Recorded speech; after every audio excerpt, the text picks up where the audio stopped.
change, we believe, raises for the human race civilization-challenging ethical issues because there are aspects of climate change that cry out for people to take positions not based upon self-interest, but based upon justice, duties and responsibilities, and obligations. So climate change, at its core, is a new civilization-challenging moral issue because some people are causing the problem and not others. The others get hurt. The harms to them are potentially catastrophic. The victims can't do anything to protect themselves. Their only hope is that people see that they not only have economic interests, but they have duties and responsibilities. So climate change, we believe, is a new, essentially must be understood as an ethical and moral problem that requires actors to act as if self-interests alone are not the only considerations, but they have duties, responsibilities, and obligations to other people. I mean, we certainly heard that from representatives of developing countries that we've had up here on the stage. They've talked about them bearing the brunt of the suffering while the problem has been caused by the developed countries. How do we deal with this problem? Do we name and shame the countries causing the problems? Well, it is in fact the case that for at least 12 years, the developing countries have been screaming louder and louder that this is a matter of justice.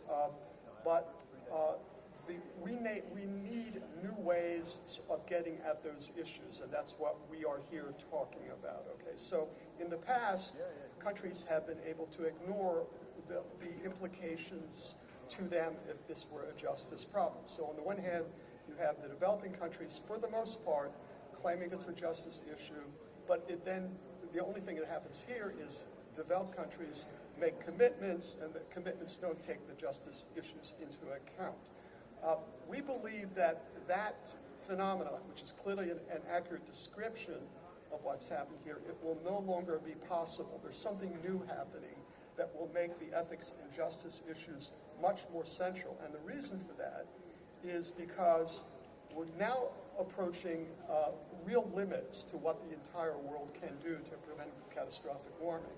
So the inability to escape the ethics and justice issue will be more and more difficult to ignore. It has largely been ignored, but once we get to, if we're going to try to limit the warming to 2 degrees centigrade, then we have a budget, okay, and then people will have to take positions on that budget.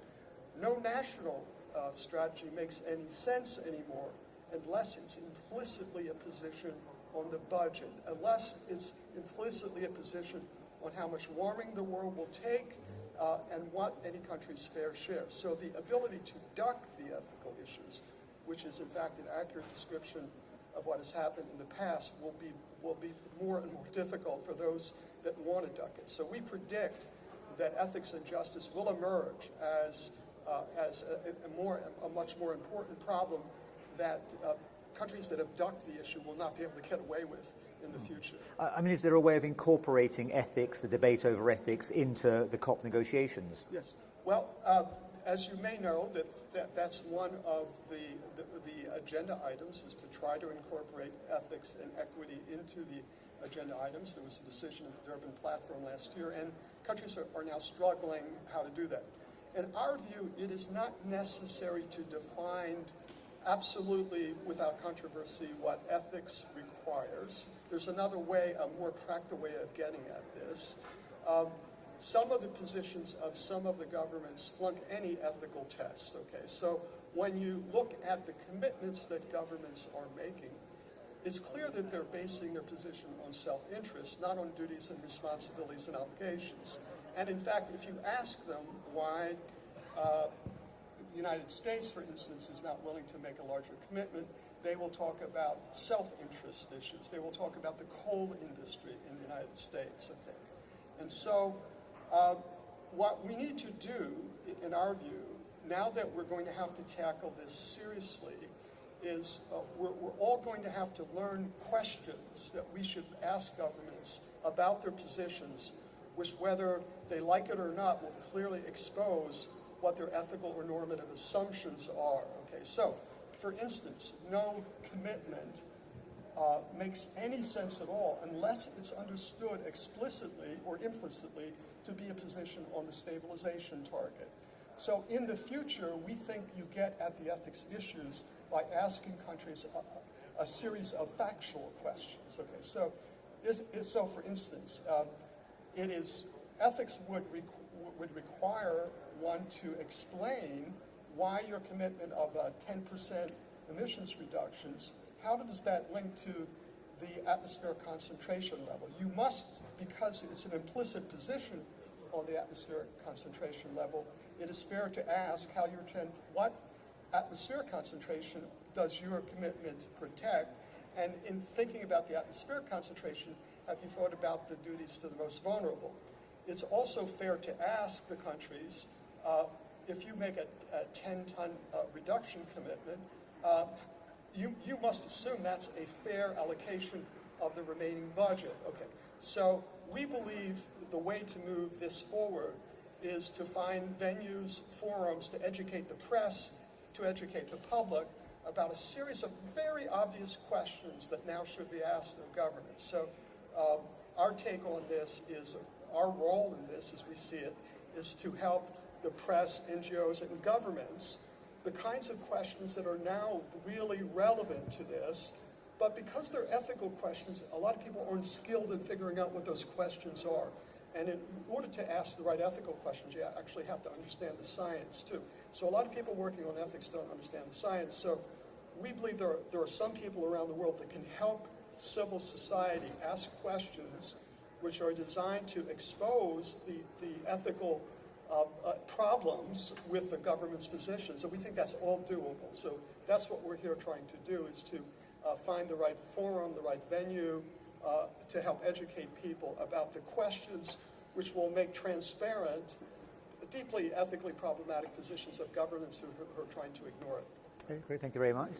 And we're talking about suffering in relation to climate change. How does that, obviously there is a lot of suffering, is growing. So. Yeah, there is a lot of suffering. And the core point here is what the what the Framework Convention is about, is how to make economic development, social well-being, and environmental protection work together. And so often what happens with environmental degradation is environmental degradation, including climate change, adversely affects other humans. And so at the core of the climate change conversation, human suffering is really a very large problem. It's not simply about the environment in some abstract sense. It's about what's happening to other people and other people all around the world. The other part of this, in terms of, because when you frame this issue in ethical terms, you create common ground between developing and developed countries. And so often, as Don pointed out, the developing countries are saying, well, look, this is about our interest and our economies. The developing countries are talking about the harm that occurs to them. If you can get both the developed and the developing countries thinking about the ethical questions, if you can get them thinking in a common reference, frame of reference, you have the opportunity to get more ambitious outcomes, which is what everybody is talking about here. There's the subtext of this entire conversation here in Doha is about urgency, and a lot of folks are saying we need to do more, we need to do more, we need to do it more quickly, we're running out of time, and yet the debate sort of keeps going in ways, at least in negotiations, keep going in ways that seem not to reflect that. If you can reframe this conversation in ethical or moral terms for both developed and developing countries, you have an opportunity to create the kind of breakthrough that could get that could get results that are consistent with economic development and in environmental protection, in human well-being, in both the developed and the developing world. Right. I mean, have efforts not already been made to include suffering in the debate? You know, the media certainly will focus on, you know, the several hundred victims of the typhoon that's just hit the Philippines, for instance. Yes. The developed world then often seems to suffer from sympathy fatigue, for want of a better phrase, simply because we've seen the suffering. It's very distant from our lives in the developed world, so shrug our shoulders and move on. I mean, how do you ensure that the debate stays current, stays relevant constantly? Well, you ensure that, I think, in two different kinds of ways. But one is simply getting developed countries to understand that there are a set of ethical questions that are implicated within their own framing of national self-interest. In other words, national self-interest is not just about costs and benefits to my country. National self-interest is also about the impact that I'm having on the rest of the world and how that is perceived. it's sort of, in some ways, it's the oldest question in the world in politics and in international relations. But understanding, I think, it just having civil society, having different people, including listeners to this program, including the participants here, asking their governments over and over and over again to think about the ethical consequences of their positions and the ethical implications of their positions, I think provides an opportunity for that to happen. So often what happens, the developed countries tend to frame these issues in terms of the costs to them. But the other slice of reality is, if you think more broadly about the range of tools that are available to them, the legal and policy tools, there are lots and lots of opportunities to save money, reduce greenhouse gas emissions and the like at the same time. And if you can begin to reframe the self-interest question as not just about my national self-interest, but everybody's, you can ask a sort of a broader set of questions, and I think you can have more opportunity for positive negotiations with developing countries. Okay, thank you very much. So I've forgotten the subject we were going to specifically focus on. Well, I was mostly interested in the relationship between well-being and suffering. Okay, and climate change. And it seems to me that we have a general concern about well-being and suffering and social justice when we develop policies for a wide range of issues domestically and abroad. And that's not just the U.S. context. So international treaties will often make reference to these things. And yet it doesn't seem to be playing the same kind of central role, motivating role we have here. Perhaps it's because of the range and scale of issues that are going on. But in that case, then it seems like it's even more important that the self-interest of the United States, when not taken to be simple short-term economic self-interest, should nicely dovetail with a lot of issues of distributive justice that are central to the ethical considerations at play here. So what we'd like is to see the specific policy formulations make explicit reference to the kinds of matters of distributive justice and the non-economic issues of well-being and suffering that are at play here. Right. I mean, have you seen much evidence of discussion here in the last 2 weeks here in Doha about on these particular issues? I mean, the very nature of the kind of people that come to these conferences kind of implies that we're all generally sympathetic, we're all interested in climate change, we're all interested in suffering, but in the wider world, how do you get this debate out into the wider world? Well, that's a very good question. One way in which we do it is we try to make events like this more transparent and more available, so that we have a wide range of listeners, like the ones listening to these sorts of climate TV events. We need to make the media more accountable to ask the kinds of questions that we're trying to ask here.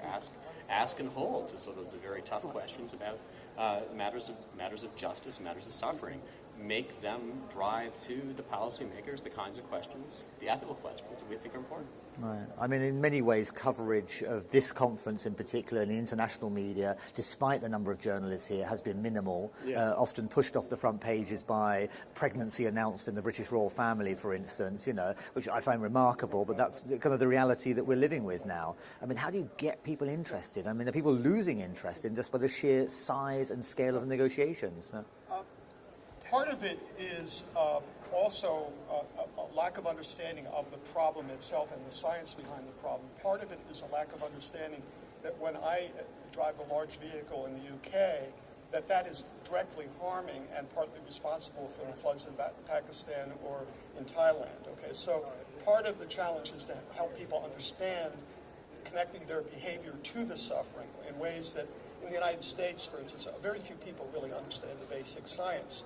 Once you really get the basic science, and there's another part of the basic science that most people don't get, is the extraordinary magnitude of the reductions that are necessary to prevent catastrophic harm and warming to the world, the steepness of the reductions. So the challenge is in part a challenge of getting people to understand the science better. Okay, once one understands the science, the ethical issues start to pop out at you in pretty dramatic ways. And by the way, a lot of people shy away from ethics because people think, and it is in fact true, some ethical questions people disagree about what ethics requires. But there are some ethical issues here, I would like to say, that even a monkey would get. It is unethical. So when the United States, I was a former employee of the United States on the U.S. delegation, and we tried to argue the Kyoto Protocol that only U.S. economic interests counted, okay. the people in South Africa, the small island states, they got that that was wrong. A monkey would get that is wrong, okay?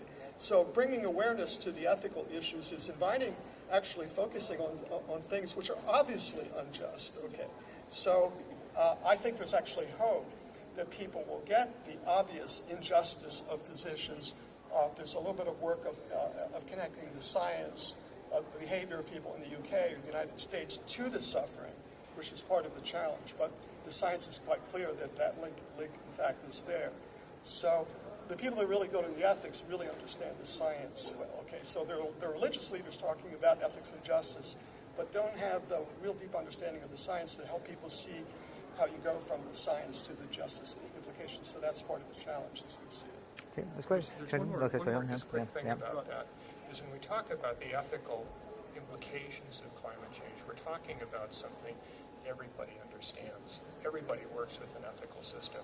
A lot of people don't understand how the troposphere works and circulation patterns and all the complicated climate science, but everybody gets ethics on some level. Everybody gets morality on some level.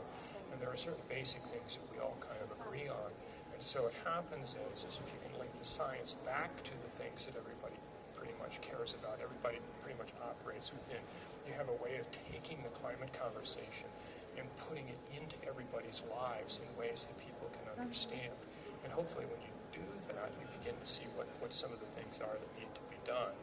Now, when you begin to see the things that need to be done, you begin to see that a lot of this is actually more possible than you might think, and there's a whole set of legal and policy tools that are out there that can make environment, economic development, and social well-being work together, and there's a lot of conversation about that here, but you can get to that conversation when you finally, if you can build it on top of or build it within the ethical and moral framework that we all share. Okay, that's great. Thank you very much.